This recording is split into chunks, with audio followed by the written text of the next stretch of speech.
আসসালামু আলাইকুম দর্শক, বড়তাকিয়া নিউজ লাভে আপনাদের স্বাগতম। আমি এই মুহূর্তে রয়েছি মিরসরাই উপজেলার বড়তাকিয়া বাজারে, বড়তাকিয়া দক্ষিণ বাজারে। আজকে trade corporation of Bangladesh TCB বাণিজ্য মন্ত্রণালয়ের অধীনে আজকে আপনার কি নাম বললেন যে আপনার ফাহিম স্টোরের যে নিয়ন্ত্রণে আজকে বিক্রি করতেছে, ন্যায্য মূল্যে বিক্রি করতেছে। এখানে 1 কেজি চিনি এবং মসুর ডাল 1 কেজি এবং মসুর ডাল 2 কেজি এবং ভোজ্য তেল সয়াবিন তেল দিচ্ছে।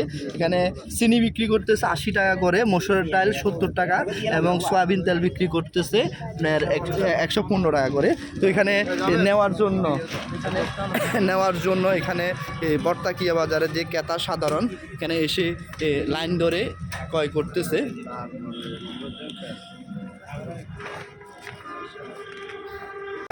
যার ইচ্ছা বাংলাদেশের নাগরিক হয়ে থাকলে উনি নিয়ে যেতে পারবেন। জি, মসুর ডাল কত করে দিচ্ছেন?